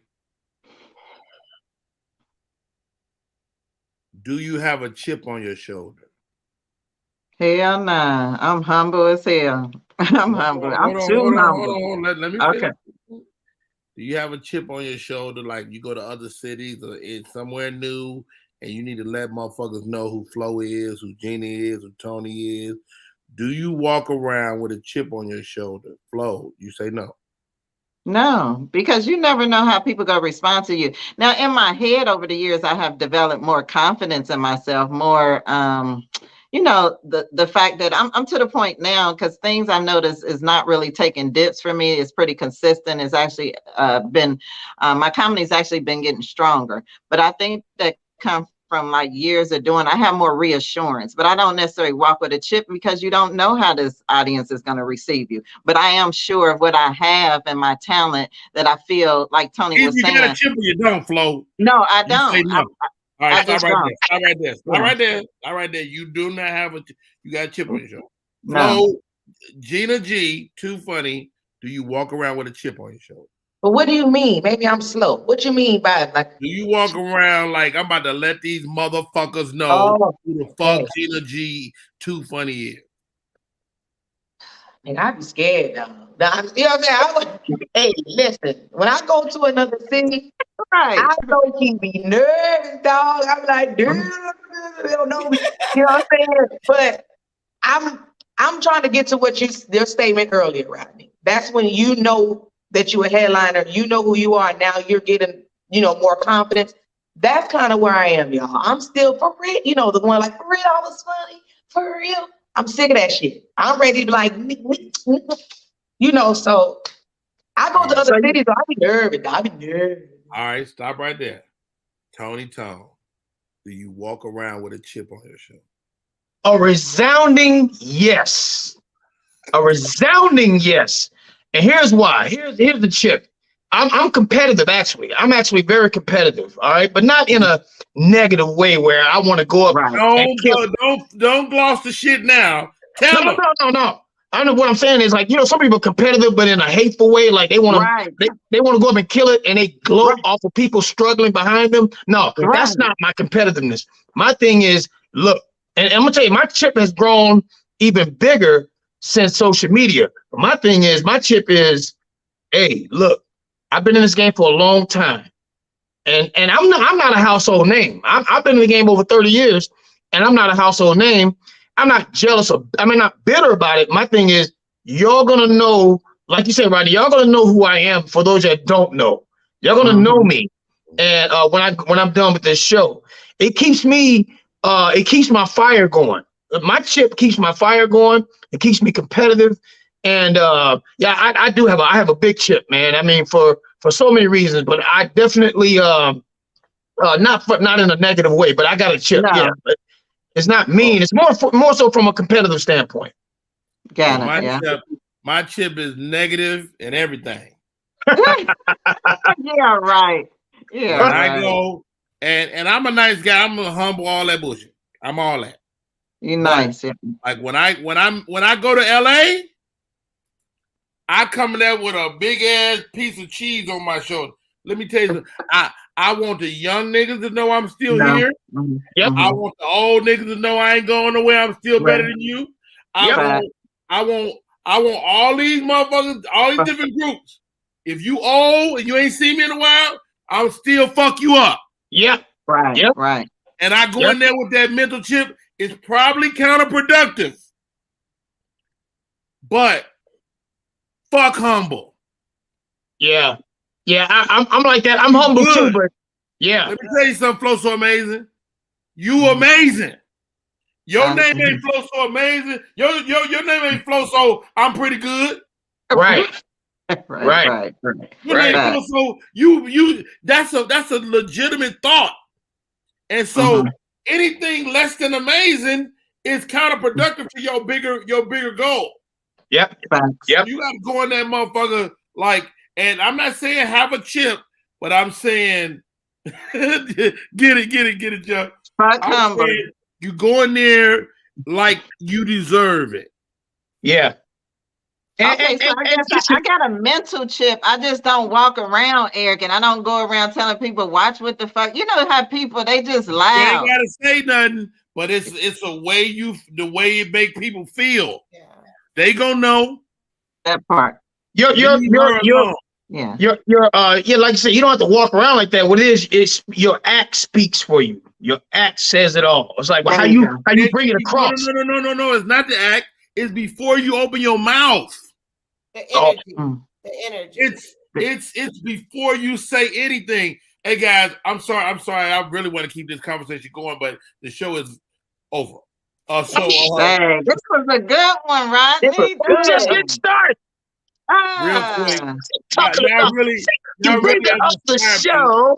This is some bullshit. Probably bring it on the show to do the show. I came on. They said I was going to be on for 2 hours. 2 goddamn hours. And you bring me on for 15 fucking minutes. That's what I'm talking about, man. I should come over there and smack you. I should smack you like Will Smith smack me. Hey, Tone, how do people stay in touch, man? Real quick.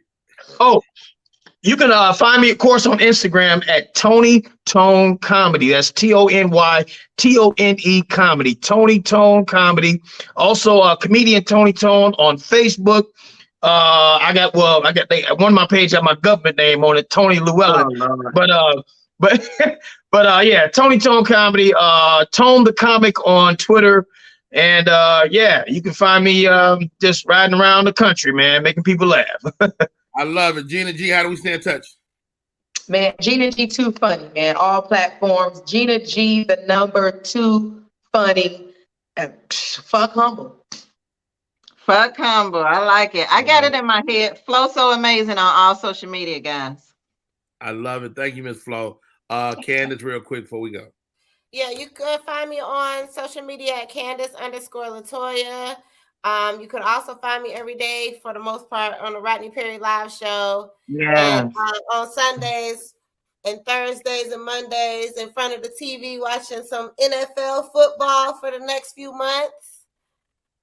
Hey, thank you guys for tuning in today, man. Great conversation. Great co-host, man. Thank you, ladies. Tony, Good job, everyone. Thank y'all. Thank y'all. Am I talking? Yeah. Tony, you're my brother in this. I love you, brother. Thank you for coming on. My name is Love you too, man. And that's our show for today.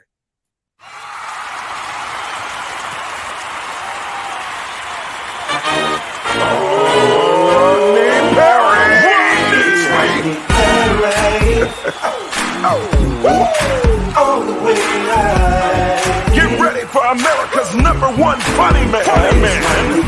What? Hey. Make some noise. Ladies and gentlemen, from LA to New York, Chicago to Mississippi, let's give it up for America's #1 funny man, Rodney